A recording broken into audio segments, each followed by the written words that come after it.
Good morning, everybody. This is gonna be a startup. 2004 Chevy Trailblazer. Sorry, I'm freezing. It's rather cold out today.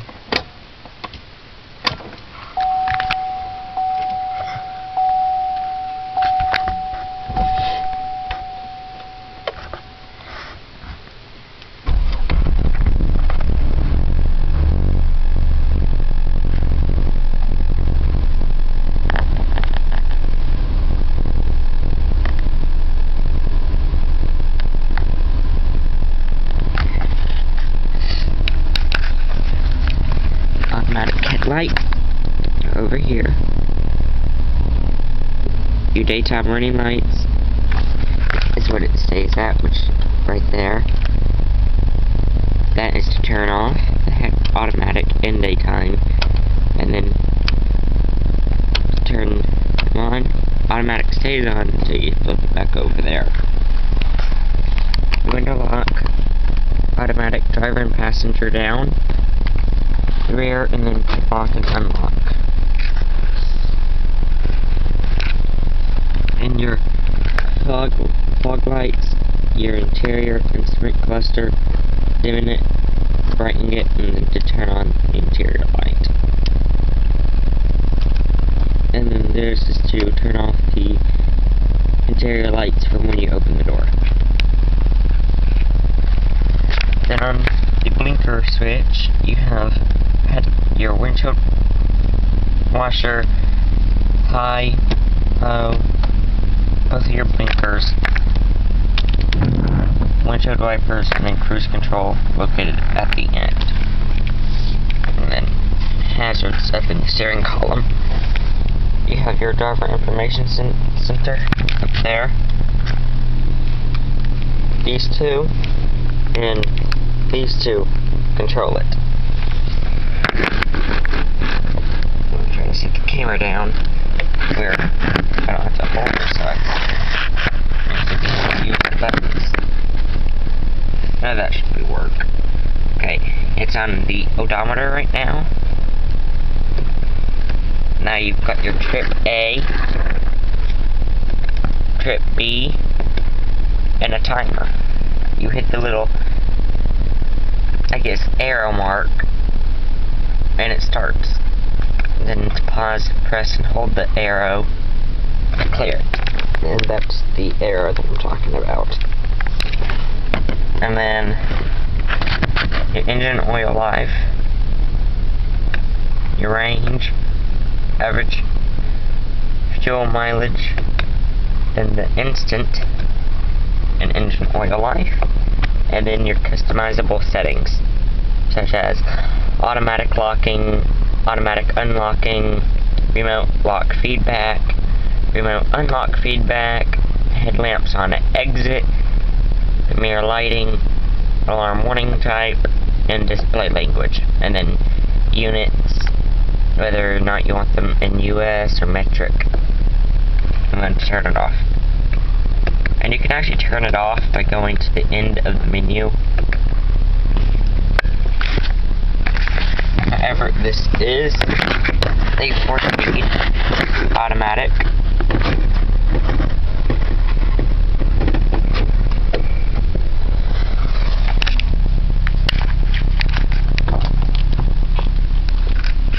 Have your radio off to the side.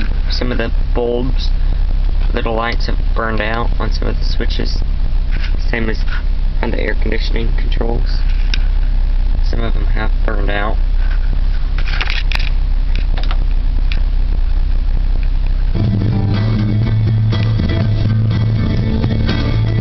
Parents of public school children in Chicago, where a teacher strike is in its third day.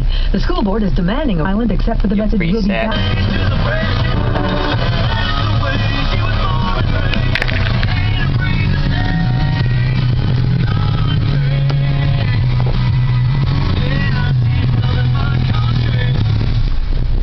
You do have your OnStar integrated compass into the rear view. To turn it off, you press and push the power button auto dimming rear view mirror. Press and hold the power button to turn it off, and then press and hold it to turn it back on, and then press and push it to turn the compass back on.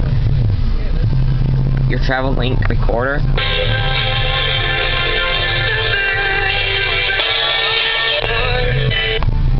Garage home link.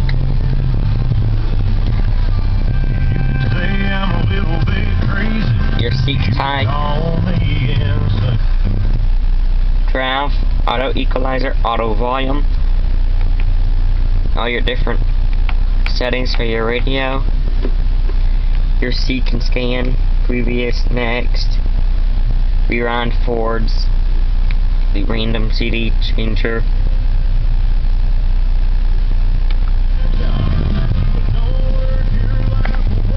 Band. Your CD.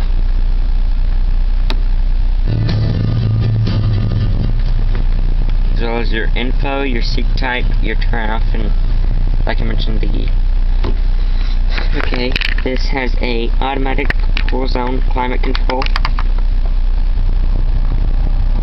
changing the temperature for both sides, fan speed,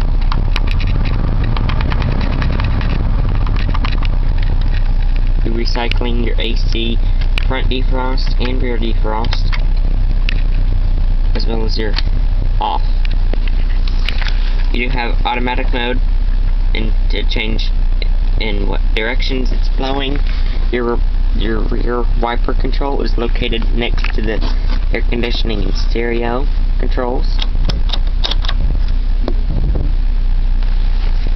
And up on the steering wheel, you actually have all of your volume controls for your radio, as well as your seat.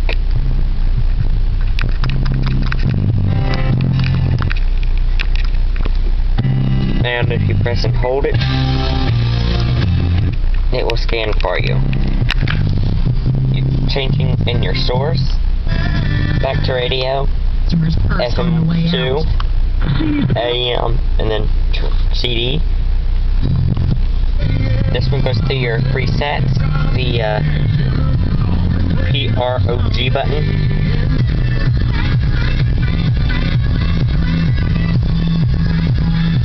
This right here is for your voice command system through OnStar. OnStar ready. Dial. Number please. 9. 9. 0. 0. 0. Insufficient units remaining. Connecting to OnStar Personal Calling Center.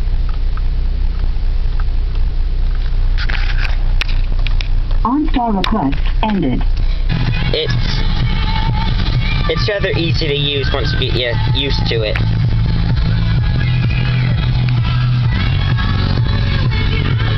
Your sunglass container.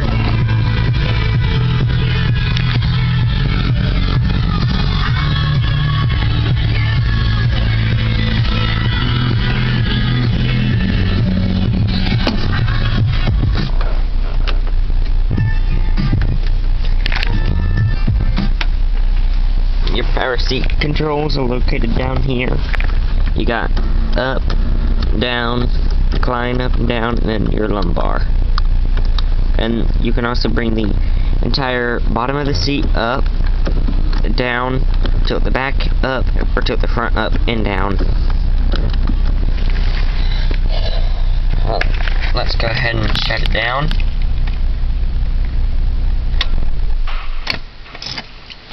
It does, the vehicle does remain power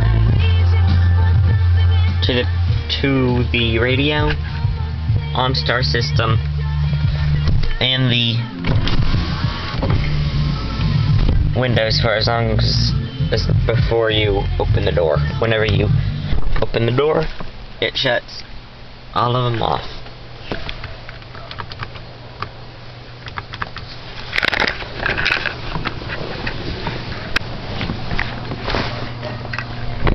Go ahead and check out the back seat.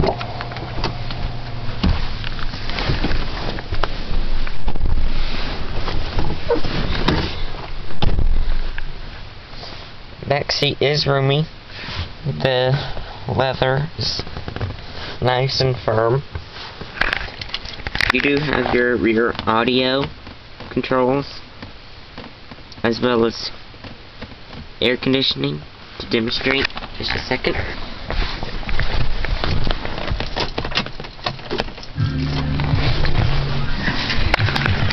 Now, it is off.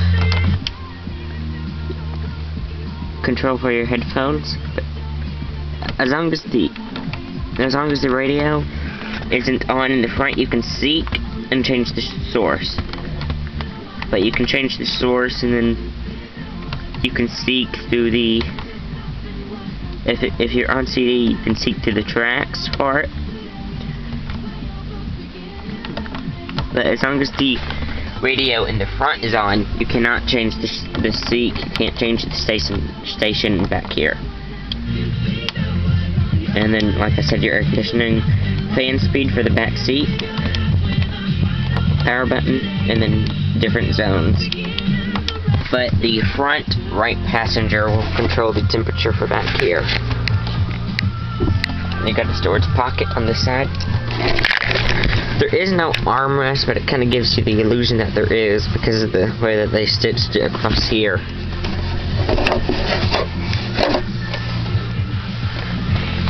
You have a power outlet and cup holders.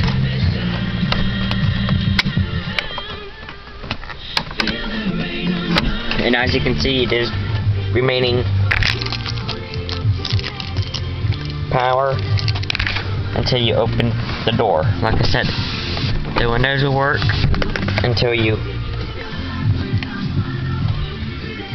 open the door. And then that's whenever it turns everything off.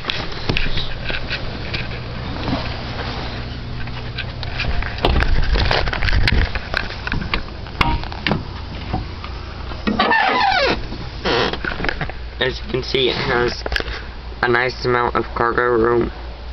You got a storage pocket to the left and to the right, and then there is one up under that mat. And when the back seats fold down, they expand. Not the storage cubbies, but the cargo room. They always keep a blanket in here. But there's this little tab or strap that you pull, and then there's a lever on the side of the seat. The headrest folds automatically. They do fold flat. Got the passenger seat back all the way, but as you can see, it does expand it quite nicely. And you can leave the headrest down if they block your view.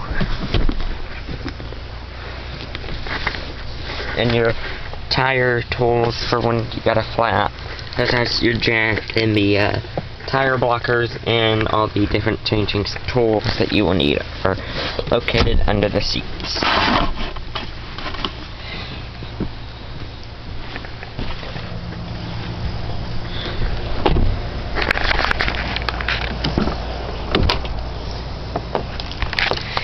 Now these are your power seat controls. Recline up and down, lift the back up and down, then the front up, down, and then all together up and down, then your lumbar.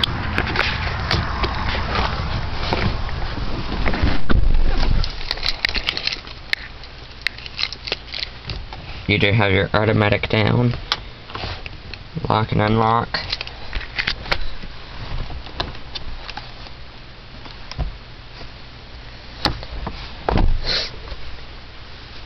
Your glove box does lock via the key. And then turn it, and it's locked. And then just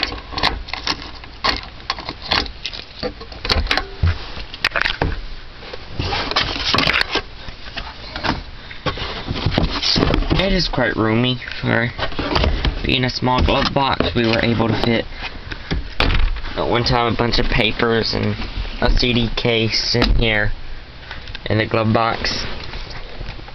It's quite roomy.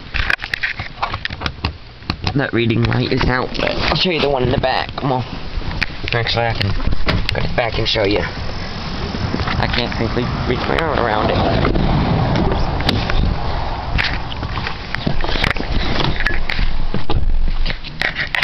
You gotta wait until the light go off, but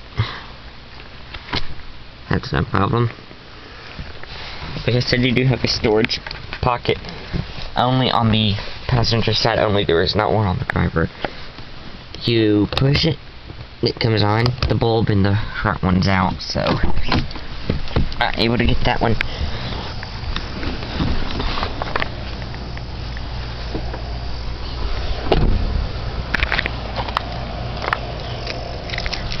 Alright, just a second, and we'll go around to the other side. See about popping the hood. I'm not sure if it will.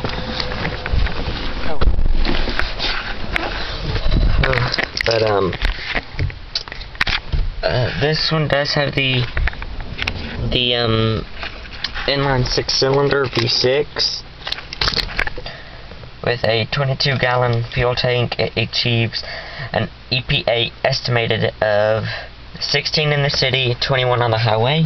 It does get about that, but it's very hard to tell right now because it needs an oil change and possibly a tune-up. And ooh, mosquito.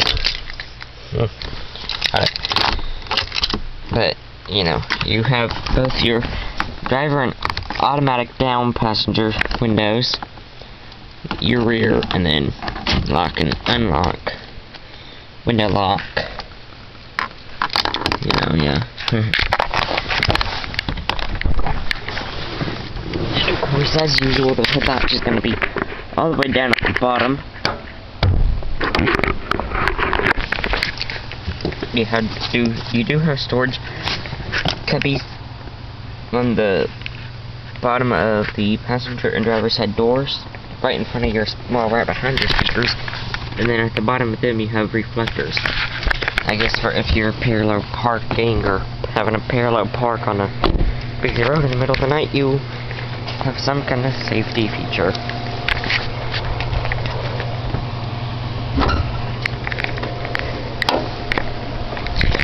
Like I said, it is the inline 6-cylinder V6. It puts out 275 horsepower and 275 pounds-feet of torque. And with a 22-gallon fuel tank, like I said earlier, it achieves an EPA estimated of 16 in the city, 21 on the highway. You do have manual folding mirrors. They can fold outward like that. I don't know if all the way, I've never tried, or they fold like that to give you extra ease so no one will knock off your mirror in a parking spot, in a tight parking spot. They do come in handy in tight parking spots. Anyway, hope you all enjoyed the tour on this 2004 Chevy Trailblazer LT. If you're wondering, this is the dark charcoal gray exterior, and the interior color is known as, I believe it is pronounced pewter or pewter. I'm not exactly sure how they say it, but it's a combination of I'm guessing I would say more of a cream color, and then with the darker gray running around the bottom edges of the seats. And then on this side it's harder to see because it kind of blends more in with the console and everything. It goes quite nicely with the exterior. And as you can see, the gray comes along the doors.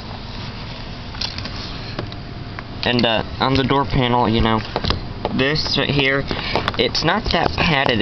It feels like a hard plastic, but it's actually padded. And then along here, there's leather and a little bit of padding around this.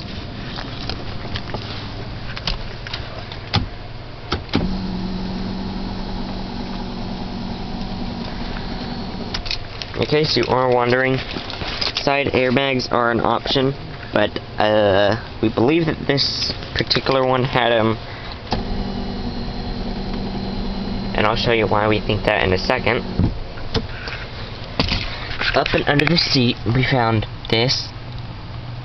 you know, very mysterious-like. It's, well, we couldn't find anywhere to plug it into up under the seat, so, you know. But anyway, I hope you enjoyed this tour on the 2004 Chevy Trailblazer LT trim. Stay tuned next time. If there is a next time.